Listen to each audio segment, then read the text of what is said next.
put my recording on and get my screen together here.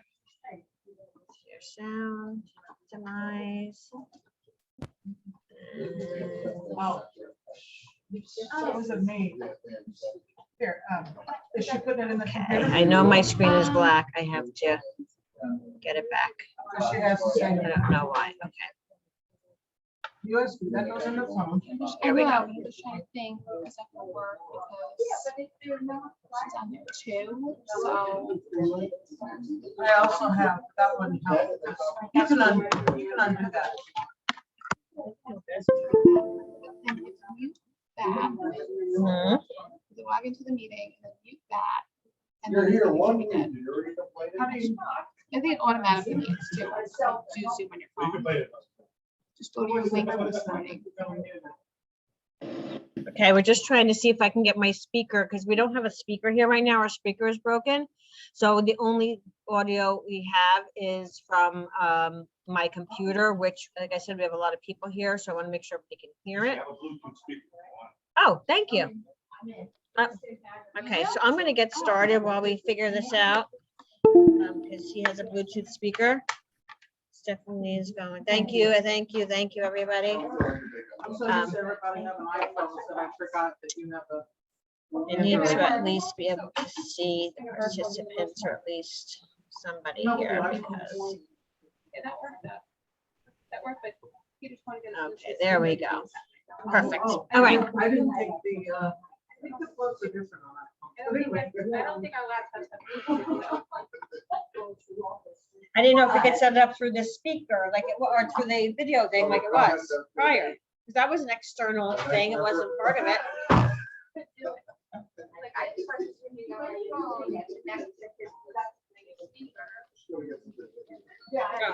No, she is.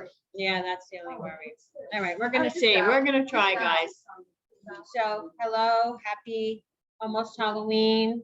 Happy last day of the week of October, or last week of the month of October. Can't believe how quickly time is going. So just a reminder, I will be away next week. And Carol Falk will be here. I sent her email, her information. I'll send it again. Or Janet Wilkins from the Mountain Lakes office. Either one of them will be happy to assist you. And we have tons of people here who are always happy to assist and help. So please reach out to them if you need anything. And please hand in your business. We only have a few days left. Let's get our numbers somewhere where they're supposed to be. I know this is off year right now, or this part of the year has been off, so I want to make sure we get as many units in as possible. So thank you, I appreciate getting everything in last minute to Silvana, make her work hard on Friday. Because that's what's gonna happen. We already know. So we are gonna share November's birthdays because next week there will not be a office meeting. So we have so many November birthdays. Catherine Adcock, Leo Bangog, Jeffrey Doninger, Diane Driscoll, Priscilla Elms, Christina Ferriola, Jen Brandt, Lori Kaplan, Diane Ladrago, Leila Moreno, Deb Lumbo, Marissa Poston, Christos Salamandrakis, Parag Shaw, and Jessica Wolf. Happy birthday to everybody. That's a large list of people in November. Yes, I was thinking the same thing. When was 9 months before? It was February. So it was just a cool Valentine's Day. You're all Valentine's Day babies. We just figured it out right now, guys. In my family, the same thing. I have so many November birthdays. My husband, my son, aunts, uncles, nephews, nieces, everybody is in November. It's just, yes. Very romantic. Very romantic. Yes, you all have romantic parents, by the way, okay? And our anniversaries for November, Nancy Cassidy, Christina Ferriola, Kunal Joshi, Jill LaSala, Deb Monticello, Neil Marjani, Parag Shaw, Sam Tofik, Eric Troutman, and Joanne Travisano. Happy anniversary to all. Let's see, Eric, we have you as 1 year. How long have you really been here? I've been 10 years, Uh-huh. but not consecutively. 10 years, not consecutively. Eric Troutman has been with us, so. So happy anniversary to everyone. I am going to be sending out an invitation to those agents who have been with the company 10 years or longer. And it's if you've been here 10, 15, 20, 25, 30 years, right? Or more. So on the 5-year anniversaries, they do a years of service luncheon, which is going to be on 11/23, November 23rd at Fiddler's Elbow at 12:30. I do know Carol Folk is one of those attendees this year. She's 20 years. And I believe Karen Crooks is like 35 years with us. So she will be attending as well. So I'm going to send out the invitations to everybody before I leave by the end of this week for those who have attained one of those statuses. So knowledge is power. We have our upcoming lunch and learn. So, oh, Carol, I put you in for the following one on November 15th, by the way. I meant to talk to you this morning. Surprise.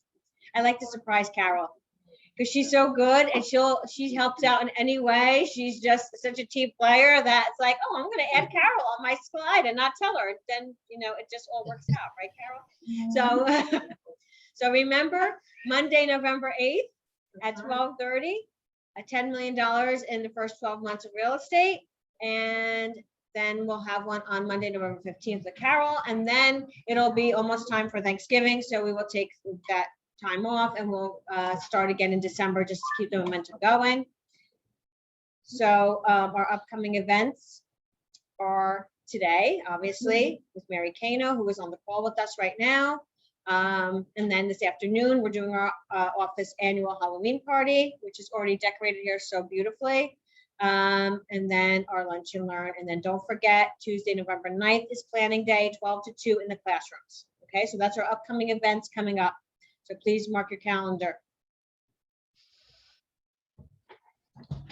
We had a comprehensive credit care seminar this past Monday. With Anthony Rosamalia had set it up with Sebastian from the credit care company. And it was really, really a great seminar. Really learned a lot about credit and credit history and what you need to know and how you can get back on track if you're not, or how you can help your clients get on track. So I did post that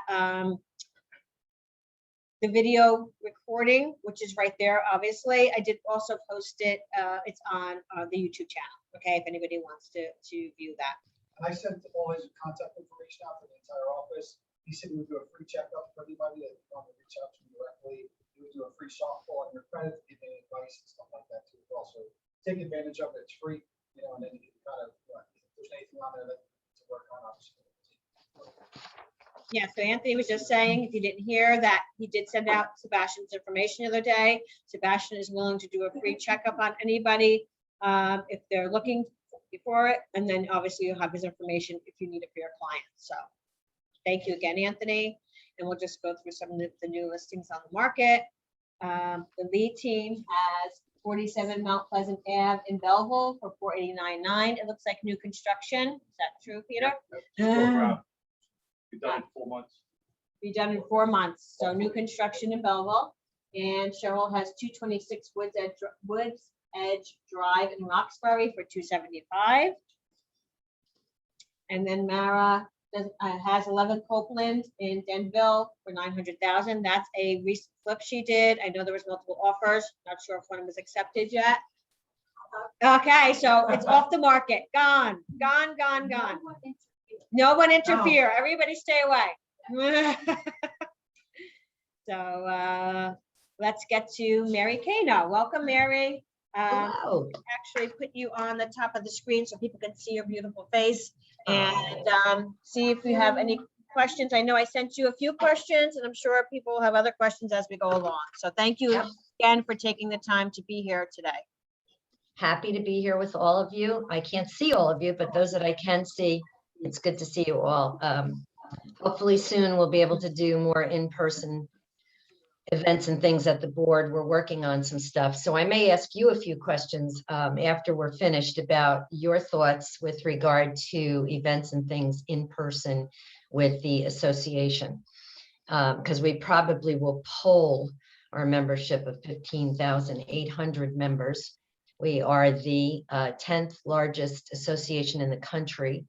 And in New Jersey, we are the largest realtor association in New Jersey. So we're proud of the fact that we have all of you as members, and we're here for you. Anyone at our association offices is ready to help all of you in any way we can, whether it's the legal hotline, whether it's real estate commission issues, whatever it might be, we're here. Disputes, any type of situation going on with showing properties or whatever, just give us a call. We're here. I make phone calls to all the brokers if there's any types of issues going on, and I try to help connect. So that's my little opening spiel, and then I'll open this up to questions. One of the ones that I did get that I'll start off with, and then I'll just have you ask me whatever you choose to. But in the Garden State MLS, there are two types of market reports, market analysis reports. One that says active and then one that says new. So what is the difference between the active report and the new report? And very simply, the active report is cumulative of everything that's active within whatever time period you are searching for. If you're putting in a time period, new means that they are brand new listings that just arrived. So if you're searching active, they're generally listings that have been in there for whatever period of time. If you're searching like brandy new, just came in within the last whatever time frame you're looking for, a day, 2 days, or whatever. That's the only difference between the two reports. If you're doing an actual, this is what I understand from Garden State, if you're doing an area market analysis report, that's what you're going to get. If you just do new, you're going to get everything that just came on the market. If you're doing active, those listings have been in there. Is that clear? If not, I can go further, and probably at some point I can bring Bob Kimpland into a meeting if you want to talk about MLS. We do have an MLS users group committee. Any of you that have questions with regard to the MLS, I'm going to give you an email, and you're going to email them to one of my staff, and we will get the answers for you immediately.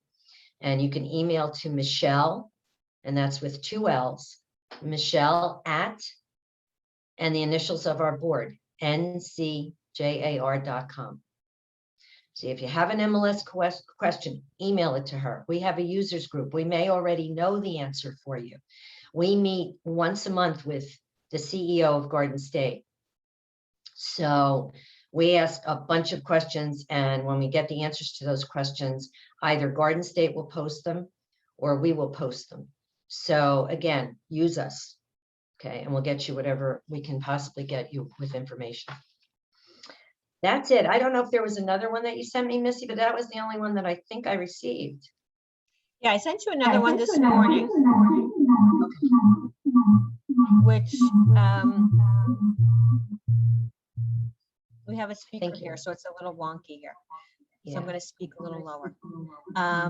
So it was in reference to pets, okay? Okay.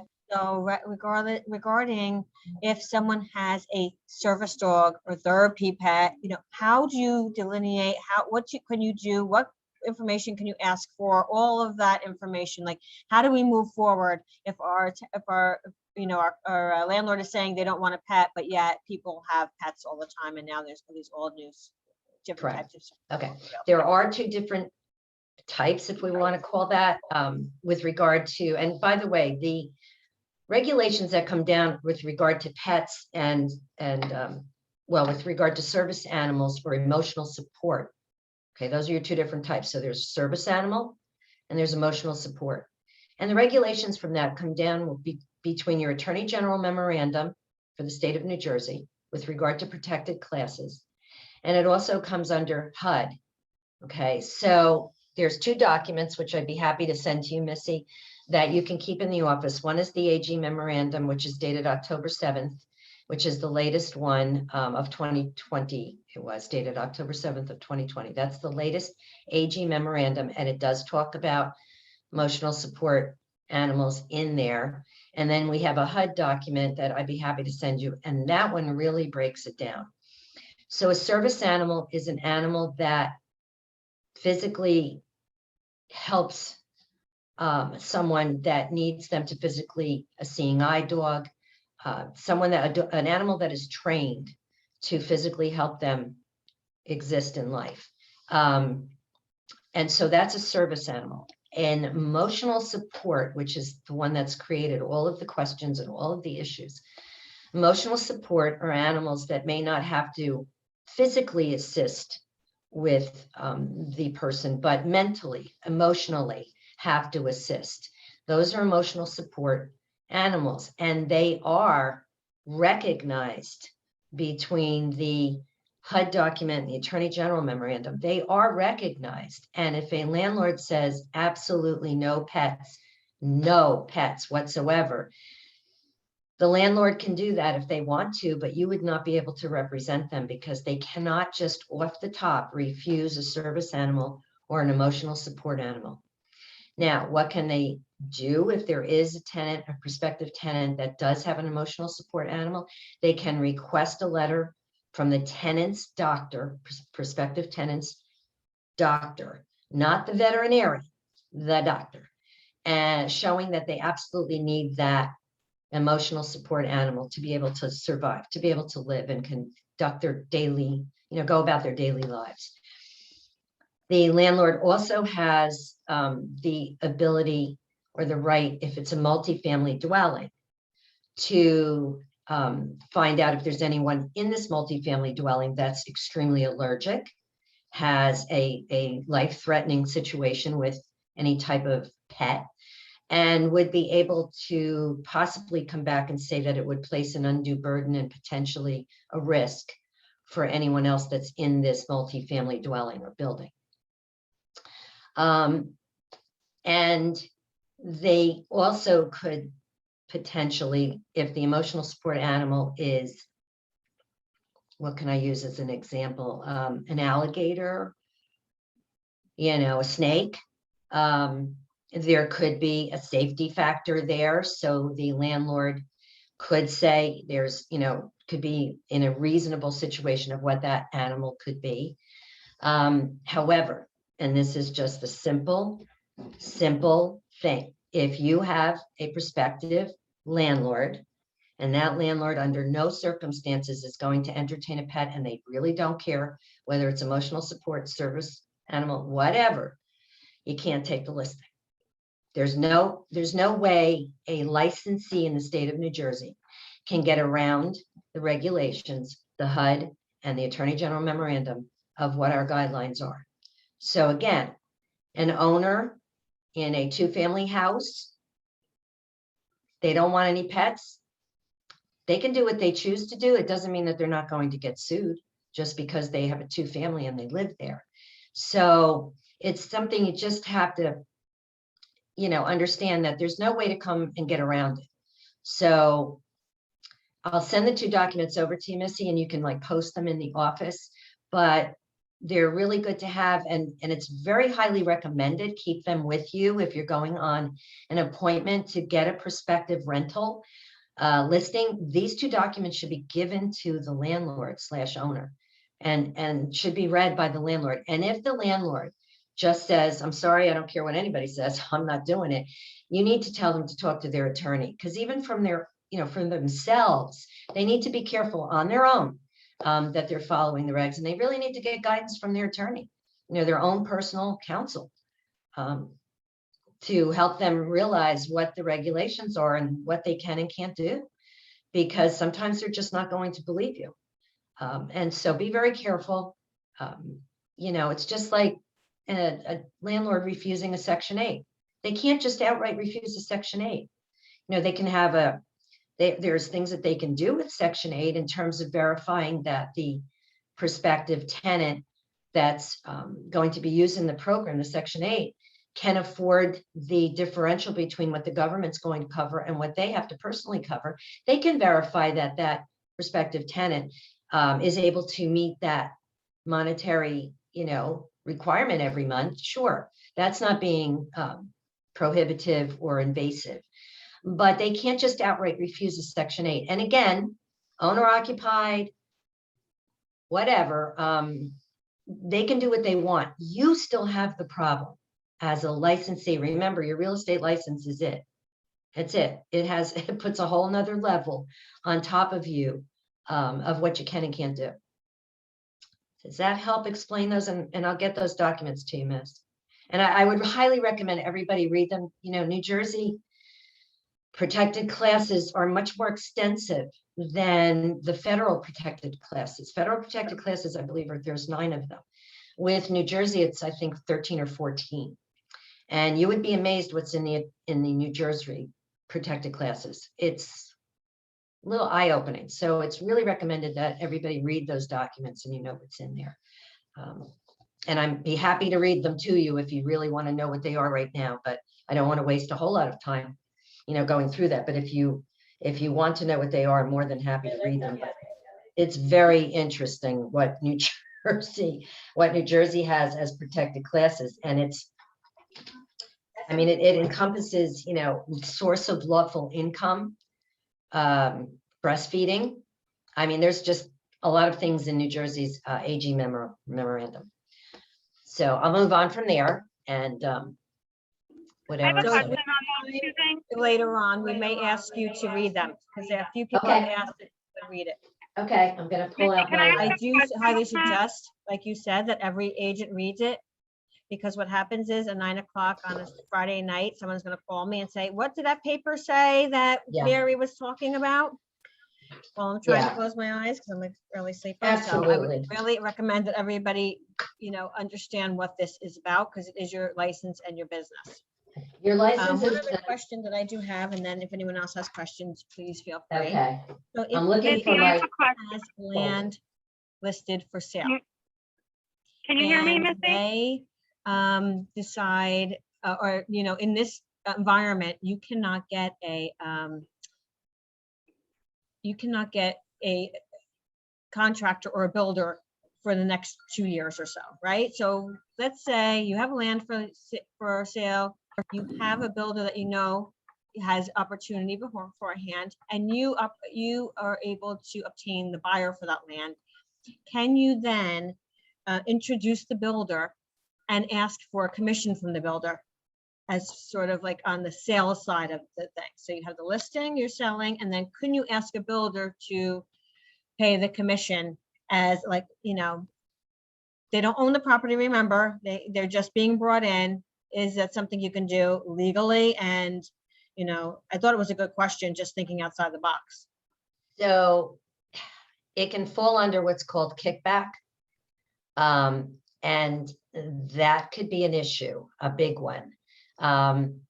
So if someone has to pay you for giving them a lead, or you're going to this contractor and saying, okay, I'm going to give you this land and you can build on it, but you have to pay me for that.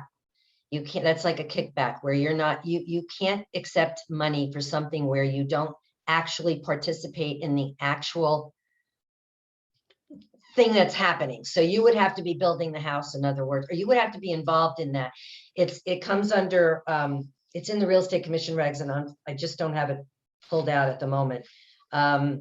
But it does come under that, and it would be considered, I believe, and I'll double check this for you, but I believe it would come under that it could be a kickback, and you don't want to get involved in that at all. And also, I just had it's funny because this came up to me in a question a couple of days ago about recommending contractors, mortgage companies, title companies, lawyers, and the question came to me, do we have to always provide at least 3 recommendations, not just 1, but 3? Do we have to do that? And that was the question that came up. There is nothing written that we know of, all right? And I checked this out with a few other people. There's nothing that we know of that says a real estate licensee must recommend a minimum of 3, whatever it may be. Like I just mentioned, build, whatever, that they have to do 3. There's nothing written. It's what's called a best business practice. It's a practice that is highly recommended because there have been lawsuits in the past where one person gets recommended, their the buyer or seller uses that one particular person, company, whatever, and something goes majorly wrong. And that was, that particular company was affiliated with either the brokerage firm or the individual agent knew them really, really, really well, or it could be a relative or whatever. Just don't do it. Do one. There's lawsuits that have happened because of that. So is it written in stone? Is it a law? Is it a regulation from the Real Estate Commission? No. But when you come down, there's also things called best business practices. And that is something that is a best business practice. So yes, and the fact of taking money for something strictly because you gave a name. Yeah, I think I'll get you that kickback to you after too, Missy, about that. I'll give you the actual statute. And then, I can get that so you can have that as well for for your agents in the office to refer to that. I don't want, if I knew ahead of time, I would have pulled this out already, but for me to look for it now will take me a bit. And also, another thing I can also recommend to you, as far as Real Estate Commission regulations, as well as several other areas, agency and best business practices as well. Gary Large is a wealth of information. He's the broker of our real estate school, and he has done expert witness testimony in cases. He has great background, but I would tell you, if Gary was here right now and you asked that question about the kickback, he'd say, oh, that's 11:5, 6.1, blah, blah, blah, blah, blah, letter F, and that's how well he knows it. So I would, if you ever want to really do like a half-hour session with Gary, bring him in on Real Estate Commission regs and, all that. He's great. He's a great resource. And I bounce a lot of stuff off of him, and we also have someone at the Real Estate Commission that we have a connection with that is really very responsive to us. So anything that we don't know, and there are things we don't know, obviously, we can go to our contact at the commission, and he's wonderful about getting back with answers that are very helpful to all of us in how we do our business. So another question. Great, thank you. Once I get through this, I'll schedule that. Anybody else have any questions for Mary? I know you guys always have a lot of great questions. Missy, can you hear me? Yeah. Missy? I don't know if Missy can.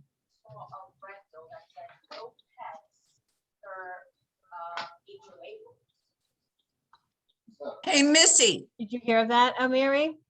No, I did not. I Okay, could hear a so voice, the- but I. Yeah, the question was, an agent recently saw on a rental, written on the MLS, no pets as per the HOA rules. There are condo associations, yes, they have a no pets rule. I've already known of 3 cases that were challenged with the condo association, and guess what? The pets are in. So they have these rules. The prospective tenant, you can push and you could say that you would like to be in touch with the condo association, the head of the condo association, the condo association's attorney. Provide the condo association with the HUD document that you're going to have, Missy, and the AG memorandum. Give them a copy. And again, I know of 3 different condo associations where those pets are in there. So just because they have that does not mean it's acceptable.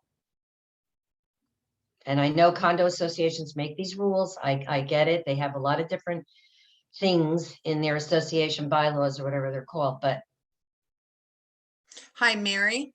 yes. This is Catherine. I live in one of those associations. I rent in here, and I had to go through like this hella process to try to get my dog in. However, I want you to know that people buy in these, bring their dogs in, and then they have to fight it out and duke it Yeah. out. And once the dog is in, it's Yeah. a whole different story. A whole different story. So for realtors, the problem, I think, for us is, do you just pretend there's no dog policy until it closes and then say you have to fight with the board? Or do you let the people know up front and and go for it with the attorney that represents the board. I think in Yeah. terms of being a realtor, it's really, I think it's really a tough call because I know what's right, but Right. these people, the other thing that I think is important for realtors is that if they have a no animal policy,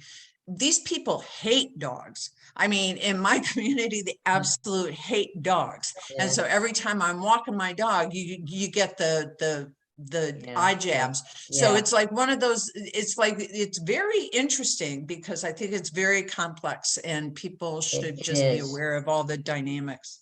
You're absolutely right, Catherine, and it does pose an issue as to like when do you want to kind of get into that discussion? If you have a tenant and you're showing a property and that tenant's expressing interest, I don't know, I'm not the be all end all with condo associations, what they have to do in terms of providing the association documents to someone who's not going to buy or rent, providing those documents beforehand. But it's really kind of, I would push this back to you, Misty, and see whether or not Weichert would want a certain procedure or policy with that. But I don't think I don't see anything where you can't ask them. You can say, I have a very interested tenant. Can we have a copy of the association rules? And if they say, no, we don't provide them unless you actually live here. Okay, but you can make your prospective tenant aware that there are these types of regulations in the condo associations. And if you're really, really interested, we're going to have to proceed to find out, whether we're going to need to go further with this or not. It's difficult, but two of the three, and I'm sure there's more out there, but these are the ones that I've actually spoken to and I have knowledge of. But two of those three were not in the unit yet. They had not gotten into the unit when it became, known and an issue ahead of time. And it was worked out where those two particular tenants ended up renting the unit. Two were rentals and I think one was a purchase. Well, I'm one of them. Or it's backward. Okay, so you might be one of them, Kat. I'm one of them, know, but I'm one of them and I'm at Springbrook. But the thing is that the legal questions that they asked me were just, oh my gosh, it was scary to me. It was like wow. so personal. Yeah. But it is what it is. And I didn't want to Yeah. get kicked out once I was a tenant, right? I didn't want to get kicked out. I know. But they have signs all over the place. Over So the it'd be place, I very, they have signs everywhere. Here, Yeah. dogs are not welcome. It's like, Oh my gosh. I know. Yeah. Yeah. So it's interesting. Yeah, and things have changed. I mean, years ago, maybe they could have done that and that was fine, but not anymore. I mean, it's very difficult. And the condo associations have a hard time realizing that they just can't make the rules up and not abide by the laws. And a good friend of mine sat on a condo association board and she called me because they had an issue with someone that wanted to rent that had a dog. And their restriction wasn't that it was no pets. The pet couldn't be more than 20 pounds or something, 20 or 25 pounds, the most. And I think that was probably, I don't know, whatever, but it was somewhere around in there. So it wasn't that they couldn't have a pet, but they were sticking to the size. And they still had to agree to it because it was an emotional support animal and they didn't have a choice. So that tenant Mary, got I in. I was going to ask that question. So someone here had mentioned when the listing says restrictions, size and breed, like they want to know what size and breed that the pet is, because that's going to make a determination of whether they're going to allow it or not. Is there anything in regards to that? I don't know of anything. Like I said, I can only speak to the ones that I've been made aware of where it didn't matter the size of the animal. They were able to get the apartment. However, I'm not going to say it's not going to be without a little bit of a struggle. And like you're saying, Catherine, it's, it's what you got to go through. But if the tenant really wants to live there, they should have the ability to do so. And I think that the lawyers for the condo association will get involved, as will the lawyer for the tenant. And they'll come to they'll either come to an agreement or something's going to happen. I don't know, but I'm not a lawyer and I can't tell you what that would be. But I just know that some of these cases have been successful in the tenant being able to have that pet or the owner being able to have the pet. So I would say not, just because it's a condo association and they have rules, don't eliminate it. It might be a hassle, and inform your prospective buyer or tenant that there may be some hoops to go through, but if they really want the place, then you'll help them proceed as best you can. Yeah. So to go take that a step further, what about a tenant who trains a search and rescue dog or trains animals? So they're not, right, so they're just training them. Again, would that fall into those two documents that you referred to earlier? That's a good question. That's a really good question. If they're training, that they don't actually own it's not their animal and they don't personally need that animal. Huh. I would say that's different, but I will check that for you and get back to you. I will reach out to my contact, but that's a very good question. I think that might be a little different. I don't know, maybe not. But that's a Right, like, good one. I see trainers in ShopRite training CNI dogs or out everywhere, like prior to them going to a family. Okay, let me find out. But that's a good one. I never even thought of it, to be honest with you. I never even thought of that. Thank you, guys. That's a good one. I'm going to get back to you with a legal opinion, and also I'm going to check on that on a state level too. So anybody have a question? How they require you to have insurance if you're bringing a pet in?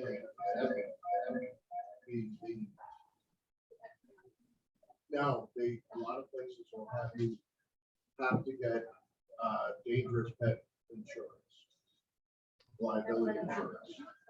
Yeah, dangerous pet insurance. He asked if that was something that you'd have to get. There's liability insurance that you have to carry, and they'll say if it's a bully breed. Oh, liability insurance, I guess, on the pet, the pet. Okay. Well, the actual thing, golden retrievers are higher on that list than pit bulls. Yeah. Because pit bulls are not an actual breed, number one, but a bully breed, the number one dog for fighting people, golden retriever. Mhm. Popular. Yeah, that, whether with the type of animal, a pit bull or whatever, I don't know, honestly. I will try to delve into this a little deeper for you. It's difficult. I don't know. They're good. These are good questions, and I don't want to speak out of, what I don't have an actual solid answer for you. So I will find out. But again, not all pit bulls, and I understand that they're not a breed, but not all pit bulls may be problematic. I don't know. I can't say. I mean, we just had a situation in my town. It was on our town news that it wasn't a pit bull. It was another breed of dog got loose and got out of an owner's home and attacked another dog that was on a leash outside of their home, and attacked this dog and killed it. So it's not that they attacked a person, but they attacked a dog. So, and this dog was not a pit bull.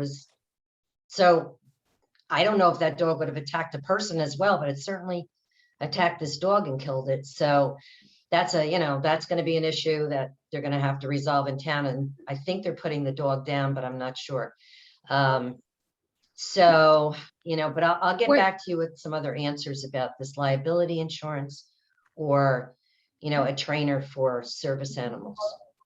Would that if it poses a financial issue for them? Because I actually had a client who had 2 Rottweilers, professionally trained therapy dogs. Mhm. And my client wanted to take them, but the insurance was just so ridiculous, she couldn't. And her insurance would drop her, so she would have no Yes. homeowner's insurance. Correct. So And it does say. How is that discriminating? Or No, it does say in the Attorney General memorandum, I believe it does say about having an undue burden. If the undue burden is that the owner of the property would have to take out insurance that would be extremely cost prohibitive, that might be considered an undue burden. okay. The problem with the expense part of it is that a landlord can't say to a tenant or charge a tenant, extra security or, another fee or something like that. So if it creates an undue burden, that landlord should talk to their attorney, and they may very well be able to refuse that because of the cost. Or if they had to potentially renovate or do something that to accommodate the pet, if it's something that would cause an undue burden, and I'm not sure exactly what would qualify exactly under that, but it very well may be something that could place a real hardship on the owner / landlord, then they may in fact be able to say, I'm sorry, I can't do it. So they should check with their attorney on that. Yeah, my other, now I forgot what my other question was. I'm looking for Oh, with my- section 8. With Yes. section 8, if you have, most rentals right now, if you put them on, they have Right. multiple applications. So if the landlord decides to go with someone who has a steady job, they've worked in this place for 20 years, they highly recommend it through their past landlords, as opposed to taking the section 8, is that considered discriminatory because they wouldn't even consider them?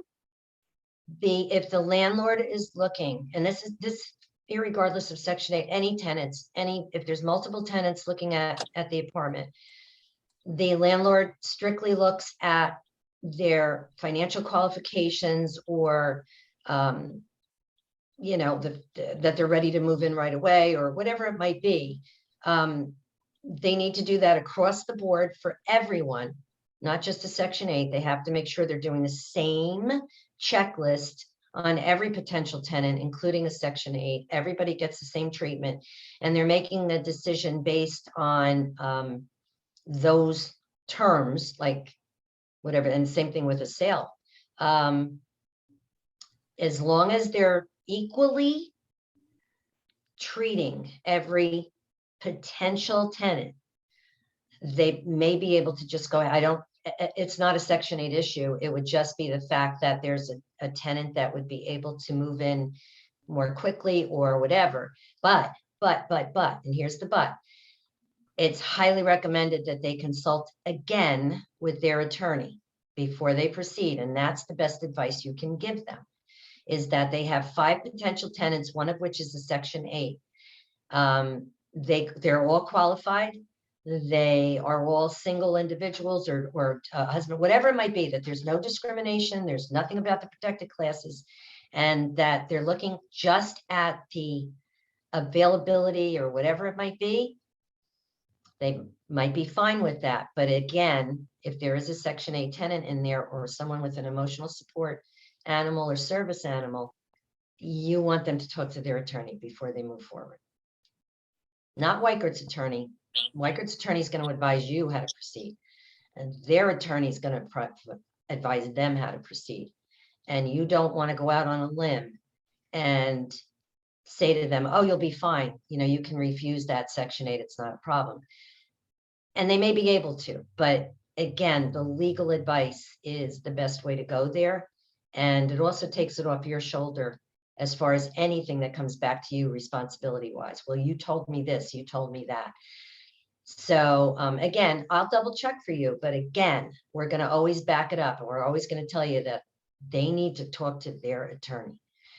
And if, when you go for the listing and you're sitting down, just like when you do, market analysis on a property, this is something to discuss right off the top.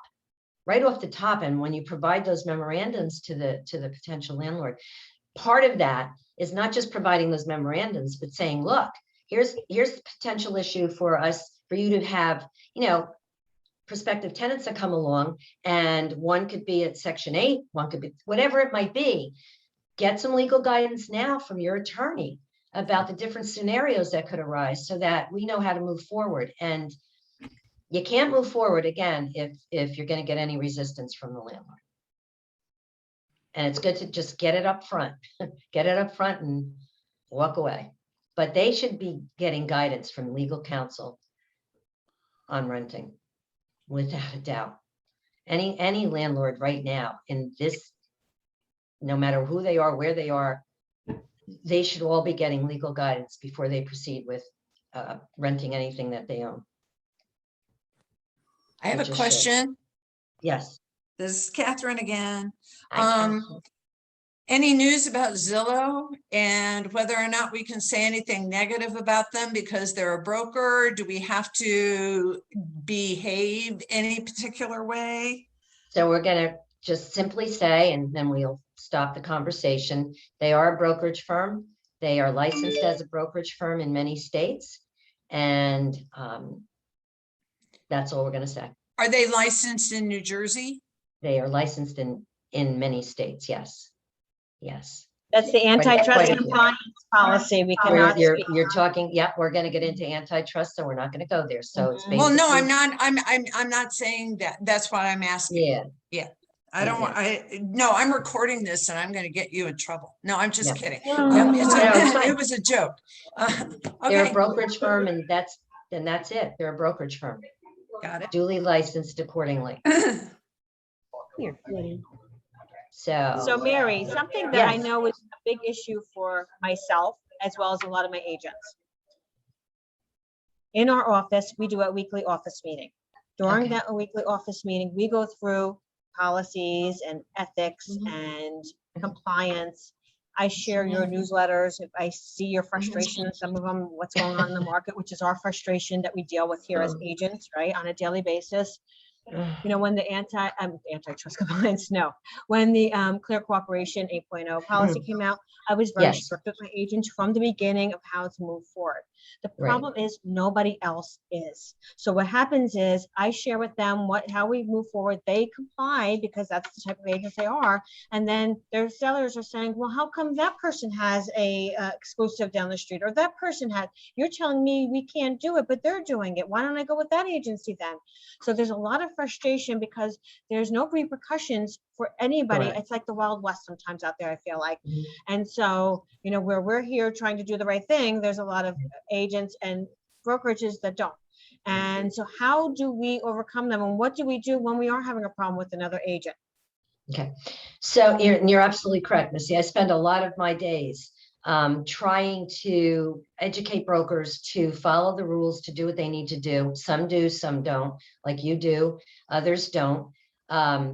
When we are made aware, we being myself, when we're made aware of any advertising that doesn't follow the rules or whatever, I make the phone call to the broker. I tell the broker, look, this is the initial call, courtesy call. After this, the advice that we can give to you, for instance, Missy, or to another broker that calls and says, you know, these guys are just not stopping.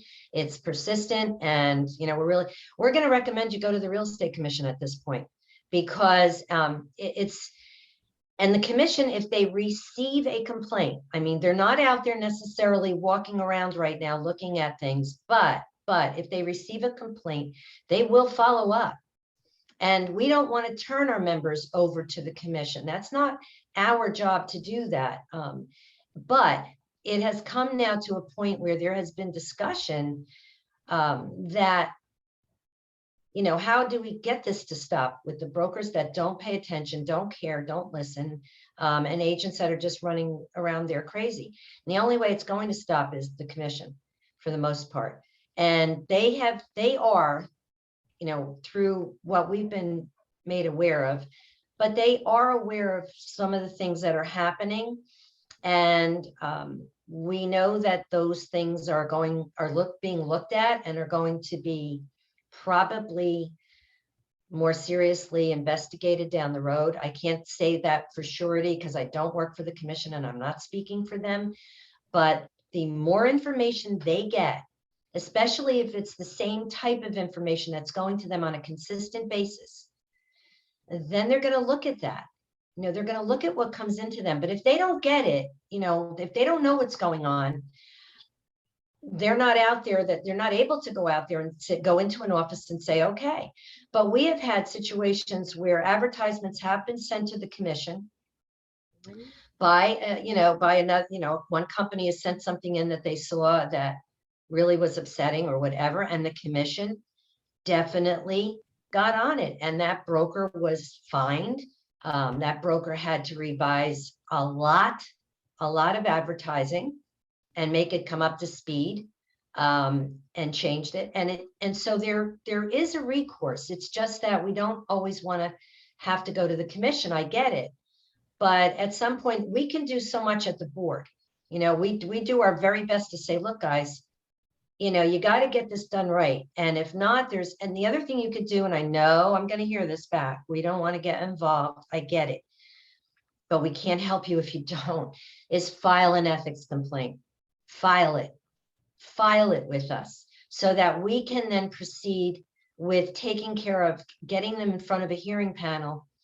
And if they're found in violation, it can be a number of things that can happen. Monetary fines, $15,000 fines, they've been issued.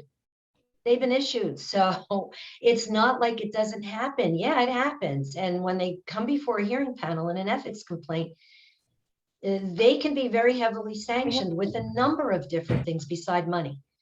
So it's not easy. And, you know, we've had instances where those sanctions weren't completed. And if they're not completed, they jeopardize their membership. And if they jeopardize their membership with the board, they've jeopardized their membership with the MLS. And they're going to get shut down, guys. So we do have some teeth as the board that we can help you all. But I know I get the issue from all of you that'll say, I don't want to file a complaint against so-and-so. I have to work with that person. I get it. You do have to work with that person. But then how does that person, you know, learn a lesson, shall we say, to put it in any way I can think of? We have to be able to do what we can at the association. So you have two resources. You have the association, you have the real estate commission, if it comes down to that. We hope it doesn't, because we hope what we can do at the board is enough. But I just want you to know, I am on the phone, as long as they're a member of NCJAR, I am on the phone with not only the agent, but the broker, to make them realize. I just called one yesterday.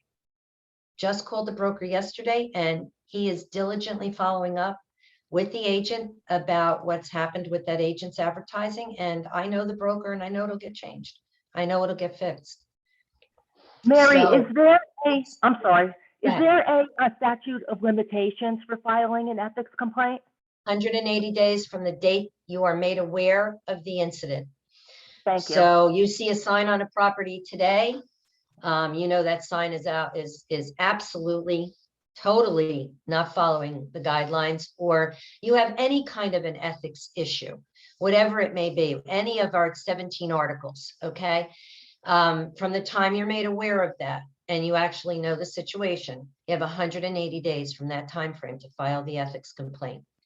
There is no cost to you to file an ethics complaint. No money has to be spent in the process. We also have something called an expedited ethics. Now, expedited ethics is something that an association can or does not have to adopt. An expedited ethics is where a complaint is filed, and once it goes through grievance, the respondent is made aware that there is this complaint. The respondent has the opportunity to acknowledge that, yes, they did do this. They apologize for it. They are aware of it, and they accept whatever sanction the panel will give them without having to go to a hearing. So and we've had 2 of these now so far.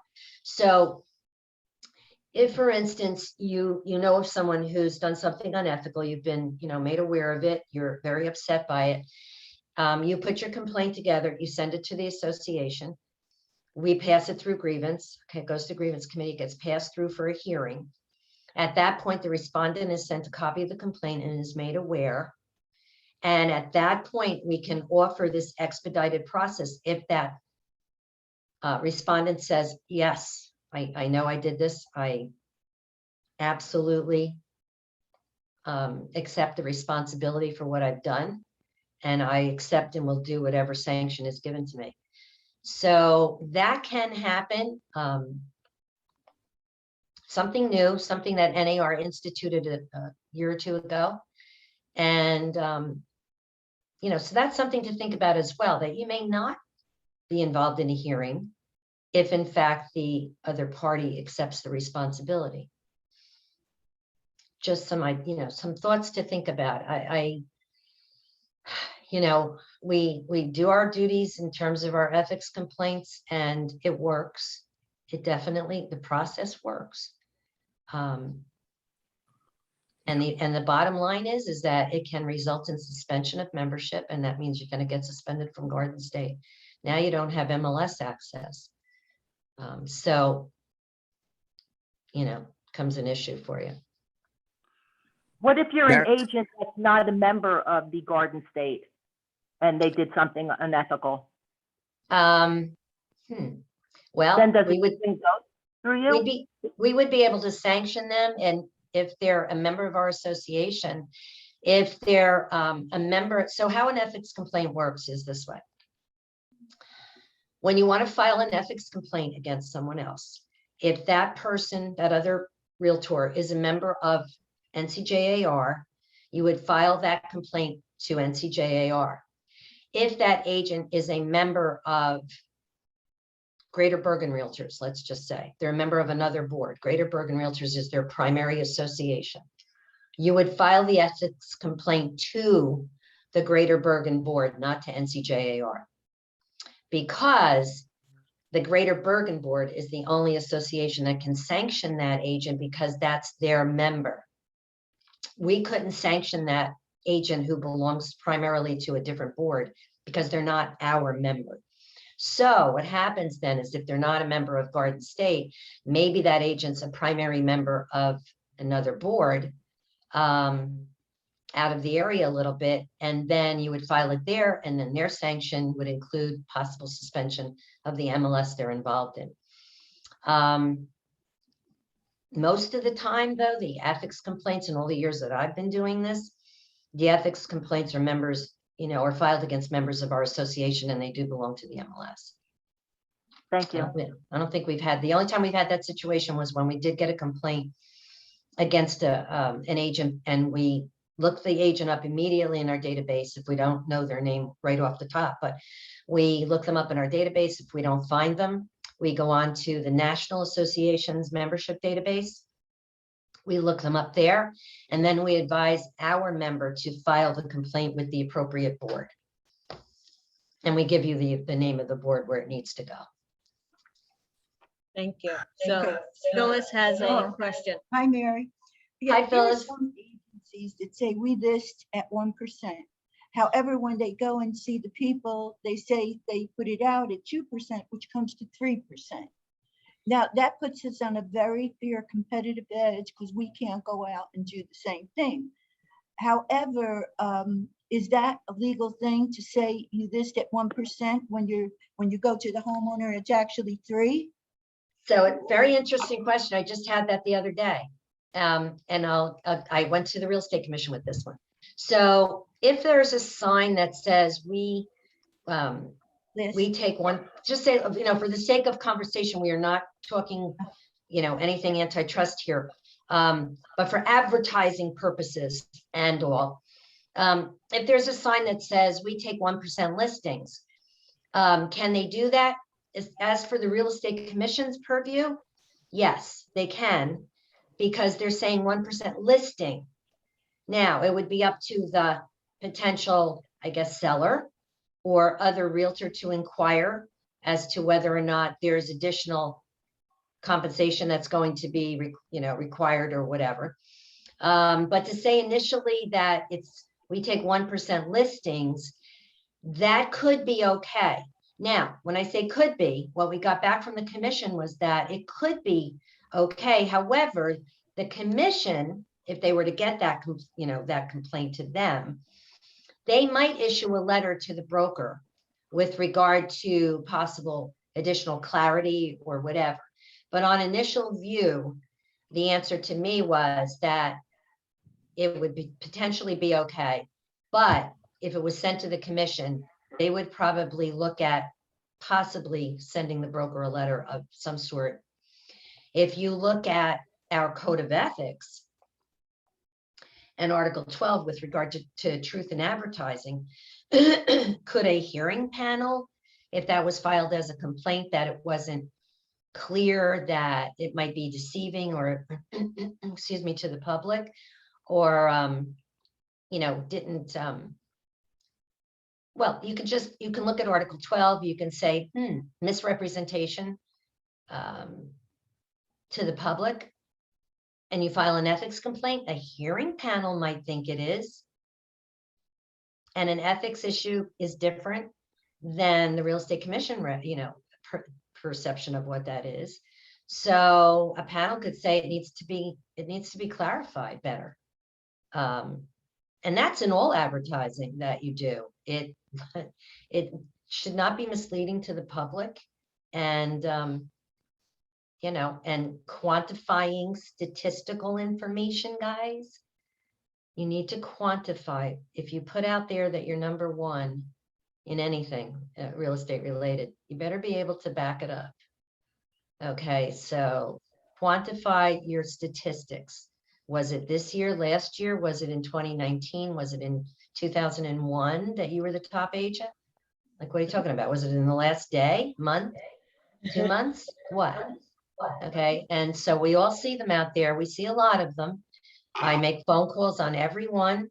I had a broker and it took him a bit of time, but all the signs got changed. All of the stuff was pulled down and corrected. And you can pull statistics differently from Garden State MLS. There are some brokers that use a company that does that statistical analysis. There are other brokers that do it themselves from the Garden State statistics. They do it in-house. They can be looked at different ways. So, just best business practice. Here we go again. So best business practice is, let's say you're the consumer and you get an ad that says, oh, this ad comes to me and it says, oh, Mary Cano's the #1 agent in whatever, Morris County, whatever, or in a particular town, whatever. And I get that card and I'm the consumer and I look at it and I say, she's #1. Okay, so I guess that means she's tops. She's the be all end all. But I'm not sure of that. I don't really know what #1 means. So it says I'm #1 in sales. Okay, I'm still not quite sure what that means. So, but everybody thinks statistically that's the be all end all. But me as a consumer, maybe because I know the industry a little bit better, but still, as a consumer, because I get them in the mail, they're sent to occupants, so I get these things.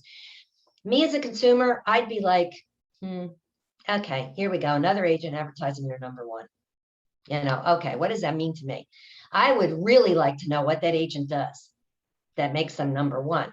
So now I get an ad from an agent that says, I completed these 12, 15, 25, 6, whatever transactions in the last blank time period. I did these. This is how long it took me. Sorry. Forgot to shut my phone off. I'm sorry. To me, that hits me more than seeing all these cards that come that they're saying they're #1. I have brokers in the same town that are fighting over their agents being #1, and they pull the stats differently, and they're debating it. No, the way we can prove our stats because we pulled them, and this is the way it came out. The other broker saying, well, I can prove my stats, and your agent was not #1 during this time period. Our agent was, and it goes back and forth and back and forth. And, I've sat in the middle of those. And the bottom line is you gotta advertise appropriately and quantify exactly what time frame you're talking about. And if you're going to say something that's very broad, be prepared. That's going to be problematic. But isn't it better to just zero in on what you're doing, you, and don't, and make that advertisement significant for what you do? I don't know. That's my 2 cents. I know I'm preaching to the choir, but advertising is a very big issue right now. Big issue. And we do have ethics complaints with regard to advertising. So a panel gets in front, and you guys are sitting in front of a panel or anybody, and you're throwing out statistics to the panel, and they're sitting there and they're seeing two brokers, debating, and two agents debating over these statistics that can be pulled in multiple ways. What's the outcome going to be? Who's right, who's wrong? And it may come down to that neither one of them are right. And they're both going to be sanctioned. Who knows? Don't know. So Carol Polk has been in the business for 41 years. She wants to know, more than that now, 43. I'm behind. Of course, I know everybody knows you. That's why I mentioned your name. She I wants know. to Hi, know how Karen. long she has to have her broker's license before she doesn't have to pay any dues anymore. Okay. So, She already is emeritus Yes. status. She's emeritus status, so she doesn't pay her board dues. that is correct. So, Oh, once you- I'm sorry, not that. She didn't ask me that. When she doesn't have to take her CE credits anymore. okay. If you are, so two different things. Realtor emeritus has nothing to do with continuing education. Nothing. Right. So don't mix the two. Okay. I missed that up, yes. No, that's okay. I'm not scolding. I'm just saying I get the calls all the time because it's so darn confusing. NAR does one thing and then we have this other stuff, just like the code of ethics right now. But anyway, the bottom line is this. The real estate commission, if you have been a broker licensee, not a broker salesperson, a broker licensee for 40 consecutive years, you can apply for a waiver of continuing education. And actually, I'm sorry, I take that back. It's broker and broker salesperson. 40 years, you can get a waiver and not have to do CE any longer. That waiver has to come from the Real Estate Commission, not from us. So you would have to apply to the Real Estate Commission. I think there's a form that you fill out and whatever, and then send that to the commission, and they are the ones that would grant you the exclusion of CE. You don't have to do it. Realtor Emeritus is a certification you get or status you get from the National Association of Realtors. Okay, now this is your trade association that says if you have been a realtor member of a board of realtors for 40 years, okay, and served, now it's changed. It didn't do this before, but in the last year, this got changed. Now you have to have served on an NAR committee. Then you can apply for Realtor Emeritus status. And that grants you no more payment of association dues. You still have to pay your MLS fee. You still have to pay your E&O insurance and any of your company's, requirements. But as far as the Board of Realtor dues, local, state, and national dues to NCJAR, that would stop. However, it's 40 years a realtor, have to have served on an NAR committee. If you are approaching 40 years, I recommend you join an NAR, National Association of Realtors Committee. You can Google realtor.org, REALTOR.org, and go to their committees. I believe the 2022 committees have been finalized. So next year you would apply for a 2023 committee. If you're approaching 40 years, do this now. You would apply for a committee for 2023, get on an NAR committee. Everything's virtual. You'll participate in any committee meetings. They're not a lot, trust me. There's maybe 3 a year at that. And then in 2024, you could apply for Realtor Emeritus status. So figure out your time frame. As long as you serve on an NAR committee, you can go, and you do 40 years, you can get granted no more dues. Done. So the 475 you pay us every year goes bye-bye. CE, 40 years broker salesperson license, consecutively licensed as either a broker or broker salesperson. So let's say you go broker salesperson, then you go to broker. Either way, okay, you apply to the Real Estate Commission to be exempt from continuing ed. Okay, we're good? Yes, thank you. She's happy with that. You can turn it to Mr. Young.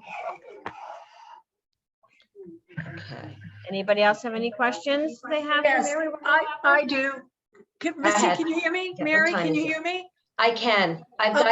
I've got about 5 more minutes and I'm sorry to cut you off, guys. I No, can no, do that's this okay. again. Go ahead. This is about the code of ethics. I had spoken, this is Lanny. I had spoken to you. I called you. Yes, Right, so have you or your office have changed our status with the NAR for the ethics? yes. Let me explain about that code of ethics, okay? So again, real estate commission regs, NAR regs, 2 separate things. Real estate commission, 2 hours of code of ethics every 2 years in your cycle. You must do that, okay? Every 2 years, real estate commission requires you do your 12 hours of CE, of which 2 of those hours must be code. Your National Association of Realtors also, as a member of the trade organization you belong to, also requires that you do 2.5 hours technically of code of ethics to complete that for NAR's purposes. It used to be called the quadrennial years ago. Now that they've changed it from a quad to every 3 years. Okay. We know at the Board of Realtors that if you have your license renewed, if you had your license renewed this June and July, okay, we know you did code of ethics. You had to have done code of ethics for CE. So we know that you've done it. However, when you take that code of ethics class for continuing ed, and you take it with a provider, whether it's Weichert School or anybody else that's providing CE other than the board, okay, other than us, we don't know that you've done it. If you take a class, a code of ethics class with North Central, we automatically populate your member record with the date because we know you did it through us. If you do it through the CE shop, okay, let us know because we'll auto-populate that date into your member record and you'll be done. But if you've done it with a provider that we have no idea of, let me know the date that you did it and the provider. And if they've used the NAR code of ethics, we can accept that. So you don't have to do another 2.5 hours of code. All right, so we know you've all done CE. You obviously wouldn't be here if you didn't. We know you did your 2 hours of code. If you let us know, call me up. And Missy, I can give you a list of the agents in the office that we don't have it in their record for North Central. I can give you those names. And then all you have to do is give me the information of when they did their, finish their code with CE and who that provider was. And I can utilize that. I can put that in their membership record. Ella If it- sent them to me, and I've already reached out to Got them it. about it. Okay. Okay. If it's a provider that's not using the NAR Realtor Code of Ethics, and they're using some other ethics thing out there, which I don't know what it would be, but let's just say hypothetically it's something else, we can't accept that. So it has to be NAR's code, the Realtor Code of Ethics, and there's how many schools, real estate schools in New Jersey, 75 schools, and they're all using the NAR Code of Ethics. Now, there are outside of New Jersey providers, there's some in New Jersey too, that don't necessarily use the NAR Code of Ethics. So you got to be careful when you do your CE in the future going forward. Just make sure you're using, the provider, you check them out and you're using the NAR Code of Ethics. And then you just have to let us know. Just call us up and say, oh, I did the Code of Ethics on such and such a date. Here's my, if you want to show us your certificate or just give us the date and say we took it with the CE shop. I'm not going to challenge you. I'm going to take you at your word, guys. But I do need a date. And So then we'll Missy, take care. Missy, you turned in all of that we took it with Weichert. Mary knows about all of us. If you can turn it into me or to Bella, we'll take care. Any of my staff, Crystal, anyone, just turn it into us and we'll take care of your records. No, I did not do that because I was not told to do that prior to right now. So then, Yeah. Ella said she was gonna mark everybody unless they were on that list, and then they would have to provide documentation because she already had you guys in information. Right. Right? So there's that's a what we list of need. 15 people that We need I you- had to reach out to last week Right. that were not on the list. Those right, people but that the are not ones on that it took are- it, the ones that took the 12 hours with Weichert, she Just has let that us know. list. Yes. just, yeah. She has it. Okay, then we'll auto-populate your record. Like I Okay. said, as long as we know it was the Realtor Code. I know if Weichert's offering code of ethics training, it's going to be the Realtor Code of Ethics. We know that. We know that that's what they're using. All we Okay, need so- is your completion date so we can put it into our record. Okay, so how long, if Missy already sent that in, how long will it take for it to? Instantly. As soon as Bella, as soon as any one of us get that list, we're going to go into your member record and we're going to put it in instantly. I will So talk to give- Bella. I'll verify today. I'll reach out to Bella today and Talk get to this. Belle. Yeah, I mean, within a day of getting that list, we're working fast. We don't want anyone to have any issues with anything. So we're working very quickly to make sure that when we get a list from a broker and we have those dates that you did your code, we're popping them into our membership record.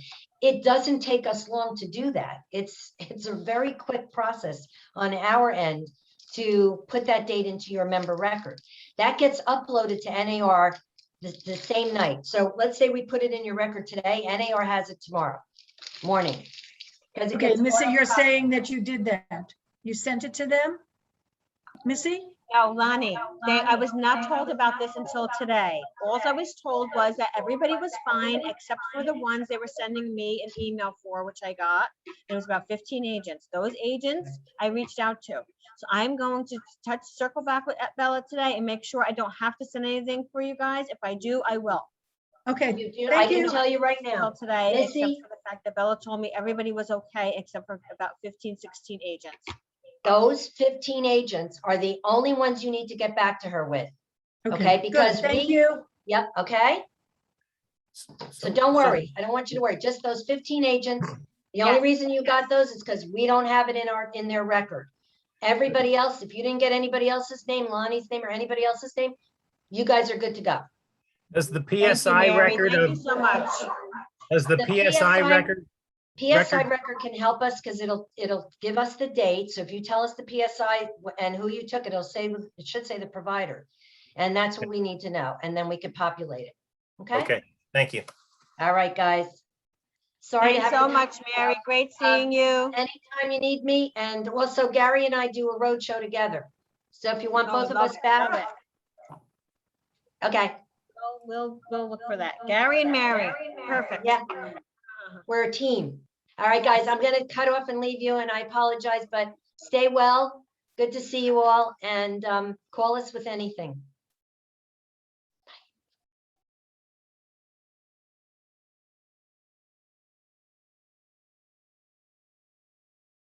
Okay, so.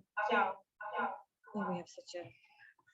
I'm gonna whisper so that the speaker doesn't hear me. Oh, it's off. Okay, now I can talk normally.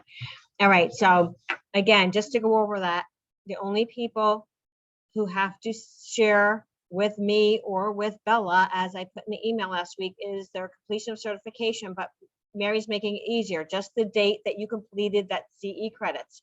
If you go on to PSI and you scroll up where you see your credits were completed for the last cycle, you will see all the courses you took that got you there and what they were, and that's how you'll be able to see what date it was. So for those 15, if you did not reach out to Bella and she told you we're okay, then please reach out, then you can reach out to me or get Bella just the date that you completed it and who you completed it with, and that will be sufficient for them.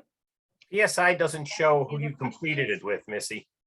It Hope I see doesn't you have, guys, or quite a few of you today at our Halloween party. Like I said, Silvana did a beautiful job in here decorating. So thank you for attending today. Thank you for collaborating with Mary, and I hope there's a lot of great questions that you got answered today.